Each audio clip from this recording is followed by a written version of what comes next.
Episode 227, Hasil Tes DNA. Setelah kepergian Andika dan Hersi, pecah sudah tangis Sapira hingga ia pingsan.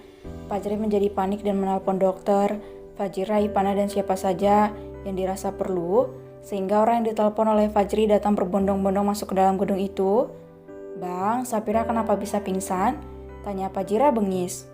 "Bunda, yang penting istriku bangun dulu, nanti abang ceritakan," ucap Fajri memohon. Sudah ada dokter yang tiba lebih dulu dibandingkan Fajira, namun gadis itu belum juga bangun dari pingsannya. Tergambar raut wajah yang begitu khawatir di wajah Fajri saat ini, sama khawatirnya ketika mendapati Ipana ataupun Fajira yang sakit. Hiks, kakak, lenguh Sapira ketika bangun dari pingsannya dan kembali menangis. "Aku di sini sayang, aku di sini." Fajri mendekap Sapira dengan erat. Walaupun ia tidak sepenuhnya bisa merasakan bagaimana perasaan Sapira, tetapi Fajri hanya bisa memberikan kehangatan untuk calon istrinya itu. Hingga Sapira sudah merasa tenang dan terlelap, barulah Fajri merasa lega. Gadis itu hanya menangis tanpa bertanya atau berbicara sedikit pun. Ia membaringkan Sapira di atas sofa dan mengambil bantal, lalu menyelimuti gadis cantik itu. Di dalam ruangan Fajri sebenarnya ada kamar khusus di sana, namun Fajri takut untuk meninggalkan Sapira dalam keadaan yang seperti sekarang, sehingga ia hanya membaringkan Sapira di sana. Beruntung Aksa datang lebih cepat, sehingga ia bisa menggantikan Fajri untuk bertemu dengan klien lainnya. "Bang, apa yang terjadi?" desak Fajira yang sudah tidak tahan. "Tadi ada orang yang datang mengaku sebagai orang tua Sapira, Bunda. Ternyata saat kami mulai berbicara, Sapira sudah ada di luar dan mendengarkan semuanya. Abang yakin jika Sapira tengah terguncang saat ini," ucap Fajri lirih. "Brak!" Ipana datang sambil mendobrak pintu ruangan Fajri dengan raut wajah tegang dan cemas. "Gimana keadaan kakak, Bang?" pekik Ipana berjalan mendekat ke arah Sapira. "Apa mereka sudah datang?" tanya Ipana dan membuat Fajri dan Fajira mengernyit. "Apa maksud Dede?" tanya Fajri. "Dede baru saja menemukan orang tua kakak, Bang," ucap Ipana lirih. "Dek, kamu serius, Dek? Jangan bercanda," ucap Fajri tegas.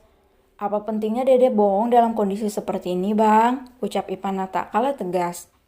"Dede hanya ingin melihat kakak bertemu dengan keluarganya, karena setiap apapun perlakuan Bunda sama Dede pasti raut wajah kakak berubah sendu. Jadi Dede mengarahkan beberapa orang untuk mencari tahu dan tadi Dede baru menemukan siapa orang tua kakak," ucap Ipana lirih dengan mata yang berkaca-kaca. "Siapa, Dek? Siapa orang tua kandung kakak?" desak Fajri. "Pemilik T-Group, Kak. Andika Sibuan, dan Dede baru mengetahui ini sebelum menelpon abang tadi," ucap Ipana. Dek, mata Fajri dan Fajira melotot mendengarkan ucapan Ipana tentang siapa orang tua Sapira. "Dede nggak tahu jika kakak lebih dulu mengetahuinya, maafin Dede," ucap Ipana dengan mata yang berkaca-kaca. "Apa karena ini tagihan Dede selalu bengkak?" tanya Fajira yang berusaha mencerna apa yang baru saja ia dengar. "Iya, Buna, tabungan Dede juga gitu." "Gak apa-apa, salah apa yang Dede kerjakan itu bermanfaat untuk orang lain dan Dede sendiri," ucap Fajira tersenyum dan mengelus kepala putrinya. Ipana menceritakan bagaimana proses untuk mendapatkan sedikit DNA dari Andika dan Hersi, mulai dari meminta bawahannya untuk menjadi tukang cukur gadungan, ataupun menyamar sebagai orang gila dan sengaja menarik rambut Ibu Hersi agar bisa mendapatkan satu helai saja, karena untuk mendapatkan dari itu sangat tidak mungkin. Lagi-lagi Fajri merasa bangga dengan adiknya ini. Hati yang begitu tulus dan penyayang menjadikan Ipana perempuan yang mampu membantu siapa saja tanpa pandang bulu, apalagi kakak iparnya sendiri. "Sini peluk abang dulu," ucap Fajri merentangkan tangannya. Ipana dengan senang hati berhambur masuk ke dalam pelukan hangat itu. Ia tersenyum karena ia tahu jika Fajri tengah merasa bangga kepadanya. "Terima kasih sayang, terima kasih banyak," ucap Fajri memeluk Ipana erat. "Bukankah sudah seharusnya Dede berbuat seperti itu? Dede hanya mencontoh apa yang sudah Dede lihat selama ini," ucap Ipana berkaca-kaca. "Bunda nggak dipeluk juga?" ucap Fajira pura-pura kesal, padahal di dalam hatinya begitu senang dan bersyukur. "Peluk dong," ucap Ipana dan Fajri memeluk bidadari cantik itu. "Apa Bunda nggak jadi memberikan Dede adik?" celutuk Ipana dengan tatapan penuh harap. "Hehe, ayah sudah vasektomi sayang, gak mungkin lagi untuk punya anak," ucap Fajira tersenyum. Wajah Ipana berubah cemberut, ia sangat menginginkan seorang adik dari dulu, tapi sang ayah bersikukuh untuk tidak memiliki anak lagi. Tapi tenang saja, sebentar lagi Dede akan jadi auntie, tapi tunggu abang menikah dulu, ucap Fajira tersenyum. Ah iya, bang nanti kasih Dede ponakan yang banyak ya, jangan 2 atau 3, 4 deh minimalnya, ucap Ipana santai. Fajri melotot mendengarkan celotehan adiknya. Apa dia pikir melahirkan seperti mengembus balon apa? 4 minimal pula, batin Fajri. Bilang sama kakak nanti, abang gak mau membebani kakak dengan jumlah anak sayang. Karena hamil, melahirkan dan membesarkan anak itu bukan perkara mudah. Betul kan bunda? Ucap Fajri. Iya, sayang, dulu ayah sampai pingsan ketika bunda melahirkan Dede. Ucap Fajira terkekeh. Iya kah?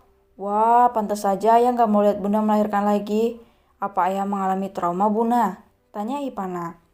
Sepertinya iya, makanya bunda pun mengalah daripada terjadi sesuatu yang lebih parah, terang Fajira. Mereka berbincang sambil menunggu Sapira terbangun. Bahkan jadwal istirahat dan makan siang terlewati begitu saja oleh mereka. Fajri memesan makan siang untuk mereka walaupun sudah terlambat. 3 hari berlalu, saat ini mereka tengah berkumpul di rumah mewah keluarga Dirgantara. Ada Andika dan Hersi, Ibu Panti, dan Safira yang hadir di sana. Raut wajah tegang tergambar jelas di wajah mereka. Berbeda dengan Fajri dan Ipana yang sudah mengetahui segalanya. Sudah ada dokter yang tempo hari mengambil sampel untuk diuji dengan membawa surat yang masih tersegel. Apa bisa kita mulai Tuan Nyonya? Tanya dokter itu. Silakan dokter, ucap Fajri sambil menggenggam tangan Safira lembut. Sementara ibu juga sudah berkaca-kaca sembari menggenggam tangan Ipana. Ia sedikit tidak rela jika Safira sudah menemukan orang tua kandungnya. Bagaimana tidak? Ia menemukan gadis cantik itu di depan pagar dan hampir saja sekarat. Ia besarkan seperti anak sendiri dan sekarang harus kembali kepada orang tuanya. Hasil laboratorium menyatakan jika Nona Safira Putri memiliki kecocokan DNA dengan Bapak Andika dan Ibu Hersi sebanyak 99%. Dengan hasil ini menyatakan bahwa Nona Safira adalah anak kandung dari Bapak Andika dan Ibu Hersi, ucap dokter itu tegas. Dek, jantung Safira seolah berhenti berdetak ketika mendengarkan pernyataan dokter itu. Mau mereka orang tuaku, batin Safira dengan air mata yang menetes. Sementara Andika dan istrinya menangis haru dan saling berpelukan. Akhirnya setelah 20 tahun berpisah, akhirnya mereka dipertemukan kembali. Sementara ibu tidak bisa lagi menahan air matanya, ia masih belum bisa melepaskan Safira untuk siapapun, karena ia begitu menyayangi putri kecilnya itu. Sayang, panggil Fajri lembut sambil menyadarkan Safira dari lamunan gadis itu. Kak, Hicks, orang tuaku masih hidup, ucap Safira menangis terseduh. Andika dan Hersi mendekati Safira yang masih menutup wajahnya menggunakan tangan. Fajri beranjak dan memberi ruang untuk mereka. Safira anakku, ucap Hersi meraih tangan Safira. Gadis itu menurunkan tangannya dan menatap 2 orang parubaya yang ada di hadapannya. Mama, bibir kecil itu bergetar ketika pertama kali menyebut kata mama. Iya nak, ini mama, ini mamamu, ucap Hersi mencoba untuk memeluk Safira. Gadis itu langsung berhamburan memeluk wanita parubaya yang ada di sampingnya. Mama, Fira rindu, ucap Safira semakin terisak. Mama juga nak, ucap Hersi sayang sudah menangis. Sementara Andika tidak mampu lagi untuk berkata, ia hanya memeluk 2 perempuan yang begitu ia cintai, menyalurkan kehangatan dan cinta yang sudah tidak bisa ia bendung lagi. Anakku, anakku, anakku, hanya itu kata yang keluar dari mulut Andika. Tangis haru seketika menyelimuti rumah itu. Fajira pun juga sudah terisak di dalam pelukan Irfan. Ia juga teringat kepada orang tuanya yang sudah lama tiada. Sementara Ivana berusaha untuk menguatkan ibu yang terlihat masih belum bisa mengikhlaskan Safira. Ia hanya berusaha untuk memberikan kekuatan dan mengatakan jika Safira akan tetap menjadi anak ibu sampai kapanpun. Fajri memberikan ruang dan waktu kepada keluarga Safira untuk berbincang di kamar tamu dan beristirahat sejenak. Begitu juga dengan ibu yang sudah beristirahat di kamar Ivana.